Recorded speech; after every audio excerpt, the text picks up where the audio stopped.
Okay, prerequisite skills review for grade 12 data management. So the goal for this video is just to recall some key skills that we need for this course. Okay, so we're going to start off with the basic power laws. So starting off with just highlighting some of those laws here. So you have the product rule. So if you're multiplying the product of two powers with the same base, the result is the power with the base a, and you just add their exponents m and n. The next is the power of a power rule. So if you have an exponent or power with an exponent raised to another exponent, you can simplify that by multiplying their exponents, m times n. The next one is the quotient rule. So if I have a to the power of m divided by a to the power of n, and I can simplify that to just a single base a raised to the exponent m minus n. So you subtract their exponents. And then a couple of other ones here. So a times b to the power of m. This is just a distributive rule, which means I have to distribute that exponent m to each of my bases. So a to the power of m and b to the power of m. Okay. So keep in mind that the bases are being multiplied. Okay. So and down here the bases are being divided, and when you have a over b raised to the power of m, you can take a to the power of m and divide it by b to the power of m. So I'm distributing the m again there. Okay, so let's just use these rules and try and simplify a couple of these examples. So the first one, example A, simplify. -3 times x squared times y times z to the power of 4. So notice I have some bases here. So y is also a base separate from x and z. So it's sometimes hard to see because there's no exponent. So it's helpful to write an exponent of 1 there just to make sure we can properly do this right. And I have an exponent on the outside here with 3, and I'm going to have to multiply this with each of my bases and their exponents on the inside using the power of a power rule or power law rule. Don't forget, -3 is a base on its own, and that has its own exponent of 1. Okay. So now if I take my 3 and I distribute it with each of the exponents here inside, and multiply them. So I'm going to have -3 to the power of 1 times 3. I'm going to have x squared, so x to the power of 2 times 3. I'm going to have y to the power of 1 times 3, and z to the power of 4 times 3. And, if I simplify all of this, I'm going to have -3 to the power of 3, x to the power of 6, y to the power of 3, and z to the power of 12. You can go one step further and take 3 to the power of 3, which is 27, and then you would have the final result simplified. You just want to make sure that none of your exponents are negative. If they are, you do have to change them to positive exponents by taking the reciprocal rule, or using this reciprocal rule. Flip the base and change the exponent from negative to positive. Okay, let's just look at example number B. Quite a fairly big one. But it's definitely doable. So the first thing we're going to do is just take these exponents of 2 and 3 and distribute them inside. There's different approaches to doing this. Okay, you can try looking for some cancellations, but I'm just going to expand first those exponents. So I'm going to write here a -2 times a, b, c multiplied by 3 to the power of 3, a to the power of 2 times 3, which is 6, b to the power of 3 times 3, which is 9, and c to the power of 3. So I'm just skipping a step here, an intermediate step, because it's just all review. Okay, on the bottom, I'm going to have 3 squared, a to the power of 2 times 2, which is 4, b to the power of 3 times 2, which is 6, and c to the power of 3 times 2, which is also 6. And then I can look at trying to make some cancellations here. Or if it's hard to see the cancellations, you can just expand even further. So I have here a -2, and I have a -3 here, 3 to the power of 3 here, I mean. So 3 to the power of 3 is 27, and if I multiply that with -2, I'm going to have a -54 out in front here. And don't forget A, B, and C all have an exponent of 1. So if I multiply these powers with the corresponding powers in my other factor or my other bracket, I have to add their exponents. So I have to have A to the power of 1 plus 6, B to the power of 1 plus 9, and C to the power of 1 plus 3. On the bottom, I have 3 squared, which is 9, A to the power of 4, B to the power of 6, and C to the power of 6. Okay, keep going, another step. 54 divided by 9, is that a particular answer? It is. I can get negative 6 from that, so I'm going to write negative 6 from at the top. If I simplify the exponents on top, I have A to the power of 7, B to the power of 10, and C to the power of 4, all divided by A to the power of 4, B to the power of 6, and C to the power of 6. Now you can see I have I can line up these bases, and I can now I have common bases, A's, B's, and C's exponents. I can now subtract them using the quotient rule, and I'm just going to write down my result here in the space up here. So here I have negative 6, and if I subtract 7 and 4, I get 3, so A to the power of 3. 10 minus 6 is 4, so B to the power of 4. And 4 minus 6 is negative 2, so C to the power of negative 2. So notice here we have a negative exponent. I want to turn that into a positive exponent. So all you have to do is flip the base. So negative 6, A cubed, B4, 1 over C. Change the negative exponent now into a positive one. And just to write this in proper form, I'm going to express this as a rational expression where I write C on the bottom, and again the squared gets distributed, so C squared. I don't need the 1 anymore because 1 squared is still 1, and 1 times everything on the top here is still going to give me everything on the top there. All right, and so there's my answer. Okay, so let's move on to the next part, order of operations, BEDMAS. Okay, so the rule is your rule is evaluate your brackets first, exponents, division, and multiplication, then your addition and subtraction. Adding and subtracting fractions requires a common denominator, and always reduce fractions to lowest terms. So for the first one here, I'm going to just take care of my brackets here. So negative 2 times negative 6 is positive 12. And you can't subtract yet. You can't do 12 minus 5. No, you have to do these brackets and exponents here. So I'm going to take care of this exponent here. Negative 3 squared is positive 9. So just going to write here 5 times positive 9. Okay, and you don't want to multiply 5 and negative 3 first, because 5 and negative 3, well, the negative 3 is being operated on by this exponent too, so that wouldn't be quite legal. So you have to do the exponents, you have to do this bracket with the exponent first, okay? So 5 times 9 is 45, so I have here 12 minus 45, and that's going to give me a negative number here. So if I do 12 minus 45, I'm going to get negative 33. Okay? Fractions. 5 over 18 divided by 3 over 4. Now, if you forget how to divide fractions, the simple rule is just to take the 5 over 18, and instead of dividing, you multiply by the reciprocal. Okay, so if the reciprocal of 3 over 4 is 4 over 3. All right, and then simply multiply the numerators. 5 times 4 is 20. 18 times 3 is 54. Okay, and then put it into lowest terms. Okay, so I can reduce 20 by 54 over 54 by saying 10 over 26. And can I reduce that further? Sure, I can. I can say 5 over 13. Okay, so here I'm just dividing them at the end here by 2, top and bottom. All right, what about part C? So part C, BEDMAS rules again, so brackets first. So let's see, 2 over 3 minus 1/2. So how do I subtract fractions with a different denominator? Ooh, I have to find a common denominator. So the best way to find a common denominator, or the most easiest way, is just to multiply the denominators together. So I get 6. So if I'm going to write 2 over 3 as a fraction with 6 in the bottom, well, I got to multiply the top by 2. So I'll say 4 over 6.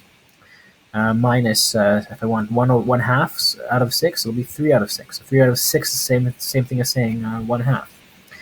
And then I now have a common denominator. I can evaluate that those two fractions, but before I do, I'm just going to write everything else there. Okay. Now 4 over 6 minus 3 over 6 is just 1 over 6. Okay, and then I'm going to square that, and then don't forget to add 2 over 3. And then maybe here at the end, I'll just write everything up here. So 1 over 6 squared. So you distribute the squared, so it's 1 squared over 6 squared. So 1 squared is still 1. 6 squared is 36 plus 2 over 3. Now you get into the situation where you now gotta find a common denominator. Now you don't have to multiply the two denominators this time. You can leave 1 over 36 just as it is, and just rewrite the other fraction as a fraction out of 36. Okay, so the question is, what number do I take the 3 and multiply to get 36? Well, that's 12. Okay, so multiply the top and bottom by 12 to get your new fraction. So 2 times 12 is 24. Okay, so now I can add these two fractions. 1 plus 24 is 25. You don't add the denominators, you just keep them the same. And there's my answer, 25 over 36. Okay, moving on. Fractions, decimals, and percents. So to convert from a fraction to decimal, use your calculator to divide a fraction, or from a fraction to a percent, convert the fraction to a decimal first, then convert the decimal to a percent, and percent to a decimal, divide by 100 and write as a decimal, move decimal point 2 places left. And to get from a decimal to a percent, you multiply by 100 and add a percent sign. Or you can move the decimal point 2 places to the right. So complete the following table. From a fraction to a percent. So fraction, 32 out of 100. If you put that into the calculator, you're going to get a decimal. The decimal is 0.32. Okay. And then that as a percentage, you can multiply it by 100 and add a percent sign. So it's just 32%.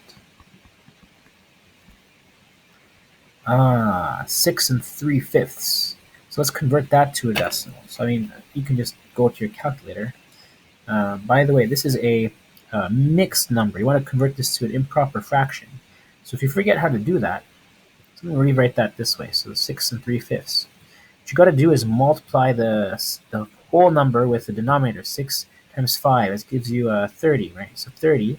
If I add that to 3, I get 33 over 5, and that's my improper fraction. Okay, so that's what I'm going to enter my calculator. 33 over 5. That's going to give me 6.6. Okay, that's quite a fairly large number. If I convert that to a percent, you just move the decimal place over 2 places to the right. Okay, or you multiply that by 100. If I do that, I get 660%. All right, 1.62. Again, the idea is move the decimal place 2 spaces to the right. You get 162%. Next one, again, 2 spaces to the right, and I get 42.5%. And this one, 38.3%. This is one, if I want the decimal of this, I got to take the decimal place and move it 2 spaces to the left this time. It's going to be 0.383. The last one, 0.2%. So I move that. Let me add a couple of zeros here to help me move this easily. So move 1, 2, and then there, boom, 0.002%. Or no percent, is 0.002. Okay, so there we go. And that's just a quick review of converting from decimals to percents. Part B, what percentage of students in this class is an only child? So, if I was in front of the entire class, maybe ask you to raise your hands. So if there are, let's say, 19 of you, and out of 19 students, and let's say 7 are the only child in their family. So what's the percentage? Well, the fraction is 7 out of 19, which as a decimal is, you can calculate it, 0.368. If I just round it to 3 decimal places. And then this is, if I move the decimal place 1, 2 to the right, I'll get 36.8%. Okay, and that's what percentage of the class is an only child. Okay, If gas cost 101.9 cents a liter and a year ago and 127.9 cents a liter today, what percentage has the price increased? So I'm going to take the new price, 127.9, subtract the old price, 101.9, and divide by the old price, 101.9. That'll give me my percentage increase. Okay, so 127.9 minus 101.9, that's going to be 26. And if I divide that by the original number, 101.9, I get 0.255, okay, which if I move the decimal place 2 spaces over, represents a 25.5% increase in the price of gas in just 1 year.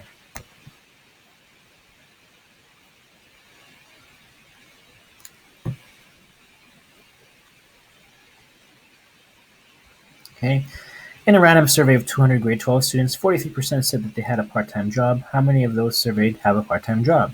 Okay, so I have 200 students. So if I have 200 students and I have 43% that have a part-time job, I take the 200 multiplied by the decimal 0.43. That's the decimal representation of that percentage. And I'm going to get the number of students with a part-time job, and that's 86 students. Okay. Now, simplifying expressions. So use a distributed property to expand brackets and then collect like terms. So for binomial, some binomial squared, then you can use FOIL and maybe I should say here, instead of FOIL, you can just say expand. No, I'll just say FOIL. Another method, you can say box method. It's another way of doing it. So if you want to use the box method, it's quite simple. Just draw a box. If I have 1, 2 terms here, I'm just going to draw a 2x2 box. Okay. Put each term on the top, 3x and 4y. It's like a heading in a table. And then on the side here, 3x and 4y. And then all you do is for every box that you have here, you just multiply the corresponding row and corresponding column. So 3x times 3x is 9x squared. This row 3x times 4y is going to be 12xy. Down here I have this row 4y times 3x, which again is 12xy. And then 4y times 4y, which is 16y squared. Then you add up all the 4 terms you see inside. So 9x squared plus 12 plus 12 is 24xy, and then plus 16y squared. Okay. Part B, simplify. So before you multiply the -2 with anything, you have to do the brackets and the squared first. It's BEDMAS rule. So again, you have to expand this binomial, 3a minus 1. So if you want to use FOIL, use FOIL. If you want to use this nice box method, you can use the box method. Okay, so 3a minus 1, 3a minus 1. So 3a times 3a is 9a squared. 3a times -1 is minus 3a. And then I have minus 3a. And then down here, -1 times -1 is positive 1. So when I add all these together, I get 9a squared minus 3a give me minus 6a, and then plus 1. All right. So if I try to simplify this expression here, I'm going to have -2 bracket 9a squared minus 6a plus 1. And then I have my plus. Well, don't forget distributed property. Distribute that 3 with the other 2. So 3 times 4a is 12a. 3 times -3 is minus 9. All right. Then next line, I'm just going to distribute the -2 with these 3 terms inside the bracket. So -2 times 9 is -18a squared. -2 times -6 is positive 12a. -2 times 1 is minus 2. Don't forget plus 12a and minus 9. Collect like terms. I'm going to have minus 18a squared. 12a plus 12a is 24a. And then -2 minus 9 is -11, or minus 11. Okay, and then there's your answer. Solving equations. Solve for the unknown variable. Simplify both sides of the equation if necessary, and collect like terms if necessary. BEDMAS backwards. Cross multiply to get rid of any denominators with a variable.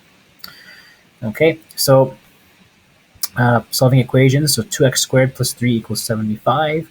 So you want to isolate x. That's the idea. So I'm going to move everything else. So 2x squared. If I move the 3 over, I'm going to do 75 minus 3. So it's reverse BEDMAS. Okay, so you take care of the additions and subtractions first before you take care of the multiplications and the exponents. So I have here 2x squared equals 75 minus 3, which is 72. And then I'm going to divide both sides by 2. So to cancel out these 2's here. So x squared is equal to 72 over 2, which is 36. And then to find x, well, what number that would be x? If I squared it, will give me 36. So that will have two possibilities. So x is going to be the square root of 36, and the two possibilities are 6 or negative 6. Okay. Part B, solving 5x cubed equals 1080. So if I isolate x, divide both sides by negative 5. Okay. Oops. And divide this side by negative 5. So these two cancel. I'm left with x cubed equals, what's 1080 divided by 5, you might wonder. You could take a calculator to help you there, but I'll tell you it's negative 216. So x is equal to my cube root of 216, negative 216. And that's going to be, let's see here, to the power of, so the cube root. 6, negative 6. Okay. Next one, solving 9 equals 4 over p minus 3. So again, I want to solve for p. Here, reverse BEDMAS. Take care of the subtraction first and bring it over to the other side.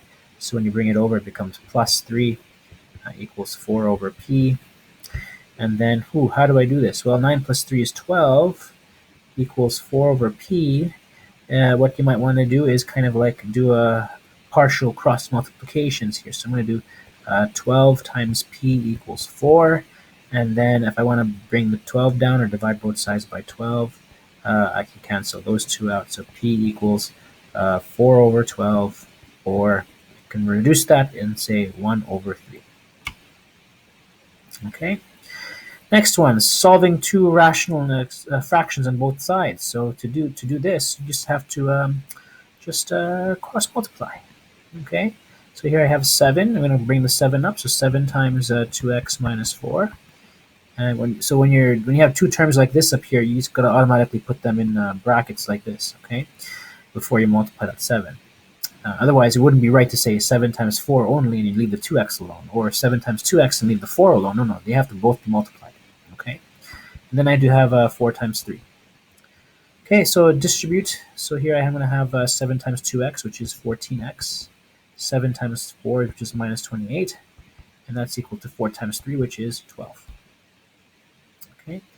Now isolating for x, so bring the reverse BEDMAS, so bring the minus and pluses over. So 14x equals 12 plus 28. And so 12 plus 28 is 40. Okay.